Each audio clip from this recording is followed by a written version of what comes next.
What you were saying inside the bar about Philly teams always dismantling and breaking up. I don't understand Chip Kelly's plan with that. Like, what did you think as an observer from the outside looking in about what the Eagles were doing, their moves on the offseason? What do you think about that? Well, I think it was a pretty good move, obvious. Like, I just think he was trying to take the Jim Johnson effect, you know. Jim Johnson? Yeah, with the Cowboys in the early 90s, you draft players you coached up against and play against in college and all that. So I think Chip Kelly was doing that as well. But it's like things not working out for him and all that. Plus, it's a tough division. I basically predicted in the beginning of the season, like, the NFC East is going to be a toss-up. Like, who's really going to be serious about this division? So, but the Chip Kelly move, like, it was, you know, okay. I see what he was doing, but basically, like, using, you know, DeMarco Murray the way he's using them, like, he got too cute. I like what he's saying, but let me just ask one question. If Michael Irvin, Emmitt Smith, Novacek and Harper and all them other guys was there when Jimmy Johnson got there, do you think he would have made a change? I don't know. Maybe probably not. And I agree with that. But they weren't. Because when Chip got here, he had players that enhanced his offense. Brent Selleck's still They there. made him look good. They made him look good. He got rid of all of that because of ego. I'm going to show you that I'm going to bring in my players and I'm still going to make this offense work. But it doesn't look the same. Not at all. Too many new pieces. And they work way too too hard. many new pieces. You know, you have a core of like you always had the big core of McNabb and you have McCoy, like he was saying, you know, before McCoy and Jackson, and now it's like you got so many new pieces with so many young guys. There's no like existing veteran leadership on that team. It's like they're all trying to kind of mesh together. Whereas you know it's a lot easier if you bring in a few new pieces to the core that's already there and try to get them to work into that. You know, what I'm saying, like add it to it instead of just starting over and bringing in all new people. You know. Yeah, it's hard to get to a Super Bowl. Yeah. It's hard. And then when you inherit those type of players, I don't get it. You spend too much money on Brian Maxwell. Oh yeah, of course. He spends too much money on That's why him. Jordan has speed today, but you know he can't put it all together. He has certain plays like that, but he can't just put it all together. He has one like touchdown in 2 years. Yeah, but I'm saying you saw the speed and the big playability that he has, but they just they don't seem to be able to use it right. You know, they don't or enough or whatever the case may be. Some players are gifted and some players are not. When you speak of explosion in the NFL, the eye test shows you explosion. These receivers get no separation. The reason he looked as good as he looked and was able to show his speed was because two defensive players collided and left him, nobody was standing around him. So if I'm running down the street, I'm gonna look fast. But if somebody's running with me, I mean, with the same amount of speed, how do I really look? You had players that the NFL coaches just caught up to Chip and they know his scheme now. The Eagles are predictable. Just remember that.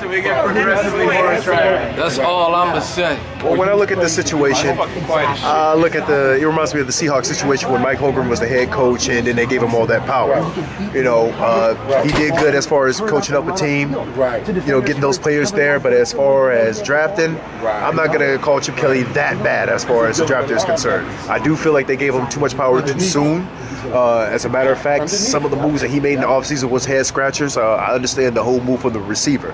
As far as letting go of Deshaun Jackson, Jeremy Maclin, yeah, you could have definitely addressed that in the draft with all the receivers coming out. But the LaShawn McCoy thing, okay, that was the one that was the head scratcher for me because I was like, oh, and letting go of Brandon Boykins, which he kind of made up for that, but the LaShawn McCoy thing was the biggest one to me because he's using DeMarco Murray as he would use, as LaShawn McCoy's style is. So, I mean, I don't know. I still stick by my 7-9. Let me ask you a question, but how you comparing the Mike Holmgren situation with Seattle? Oh, he's got the power, you know, as far as GM is concerned. You know, he's got final say over the roster. Same thing what Mike Holmgren did when he got there. Like, but he made them good. Right. But they were already good, too. How? They had pieces in place. What pieces? Defensive pieces. What pieces? What defensive players? Is you just saying this? Are you talking about Seattle? Yes. Okay. Let me see. They had Lofa Toku up there. Who he drafted? Who drafted him? Okay, I don't think he drafted him. From USC. From USC. Mm-hmm. Okay, let me see who else he had there. He had Patrick Kearney there from a trade, as a matter of fact, from Atlanta. On the other end, you had... Think about it.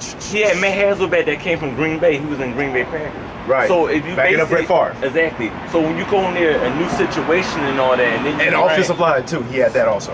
Oh yeah, they got he built that. Vikings. He built that. So if you building continuity in that squad, Their defense was always good. who was the defense Their though? defense was Peterson, always good. They had another linebacker over there. Who Julian drafted Peterson. him? He drafted in the 2003 season, right? And we don't have the machinery like they have inside these networks where you could just bring up the roster. You know what I'm saying? That's what the producers do. Like when he just asked me that question, a producer will push a button and the roster will come right up on their little pad. And then you can say, oh, they had this person. They had that person. I might not know offhand, but my eye test tell me when I watch them play that they had a pretty good defense. But let me ask you a question. They always beat us. Is you saying that they already had a good defense before he got there, or he built that team? I'm saying he already had pieces in place before he got there, and he just added to it. No, he You don't just come in and just totally get rid of 53 players. No. I understand that. That's every team. You're gonna have like a Sean Springs. You're gonna have a Marcus Trufant there. You're gonna have like your players there. But I think he had like Ricky Waters at one point, and Sean Alexander came out of nowhere and shined. So like he built that team together. Like, he I'm been not there for talking a while. about the team that went to the Super Bowl.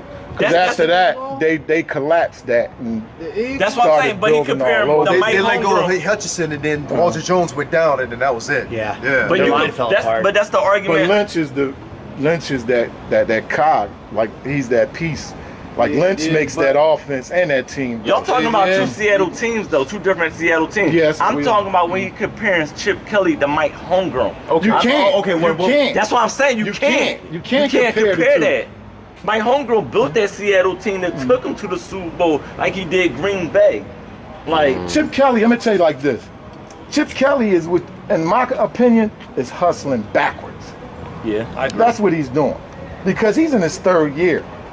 Guys that's building teams and want to go forward, they start with a plan. You get your starting quarterback first. You build around that and you move forward. Now what he did, he could have made it a lot easier on himself. He got rid of his starting quarterback. He got didn't he? He got rid of so many. He didn't just get rid of regular players. He got rid of stars. And said, all right, I'm gonna bring him in, I'm gonna bring him in. And this thing gonna work because I'm so smart. I'm the smartest man in the room, and watch. But you know what? Every coach in the NFL is the smartest man in the room. All them guys is built from here. They like a lot of teams, Pittsburgh, Green Bay, Dallas, those type teams is tradition. At least move. They ain't just got, they got football people. They don't got just people that's lawyers that they brought in and you my friend and let's work this out type thing. They got football people. Let me ask you a question on this.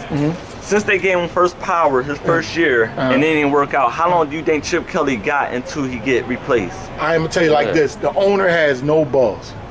The owner is lazy. The owner did this. Look, you know what? I got a lot of money. I'm in France with these young models. That's why I'm divorced. You know what? Run my football team. It's making plenty of money. I borrowed the money. What was it, like 245 million he bought the team for? 400 million? I don't really know the exact number. But now you don't turn 400 million into $1 billion. And here it is, you just let this guy into your house that you don't even know. You have no type of relationship with this guy, no type of history, and you say, run my team. But you get, but $7 you gave, million a season. But listen, you gave him a $7 chance. million. But listen, you gave him a chance his first year. He won the division, and I don't think they was really that good when they won the division that first year. But they came out with a new offense that nobody's seen. It actually was the Oregon with offense. potent weapons. But at the same time, they speeded.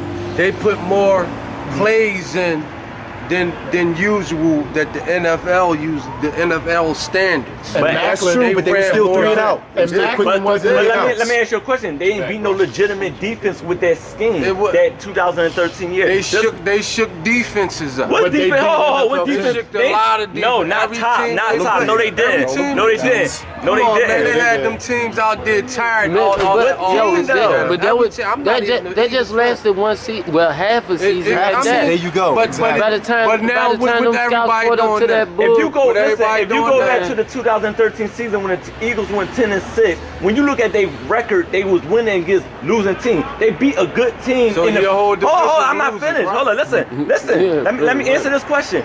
The only team they beat with a winning record was the Green Bay without Aaron Rodgers. Can you agree on that? I agree. Agree. They wasn't It's not a good just team. Aaron Rodgers though. It's that defense. You're not. too, No, you're not that you gotta understanding. You're not understanding. You saying I'm that? You understanding. say no. They But high, you can't like it's Oh. both offense and defense. But you talking about they high offense scoring and defense offense. is working. Then you got you. I'm saying you got the both offense. Who and they defense offense working against us? They got to. You got to. I'm gonna tell you like this: when you all play- of their players had their best seasons under Chip Kelly. It was the perfect marriage because you built in an offense that enhanced the players that you had on offense. You had game breakers.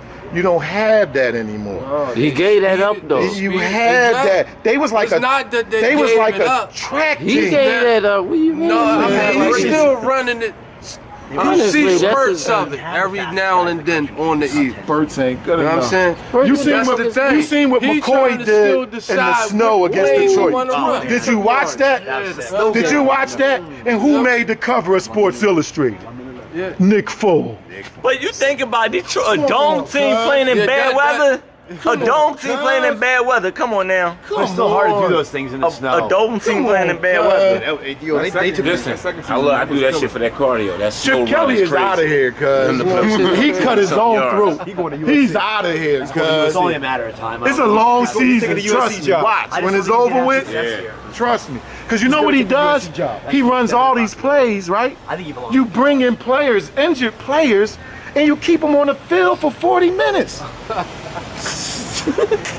They coming off, they coming off knee That's what you injuries say. Welcome and to stuff Philly, like that. And then you put a quarterback with a knee injury Philly now, behind an Chip. offensive line that ain't an offensive line. Like Joe Namath Philly last now, week. shit. Come on. You know what I thought he was going to do? This is why he had me on board. Philly had 3 running backs.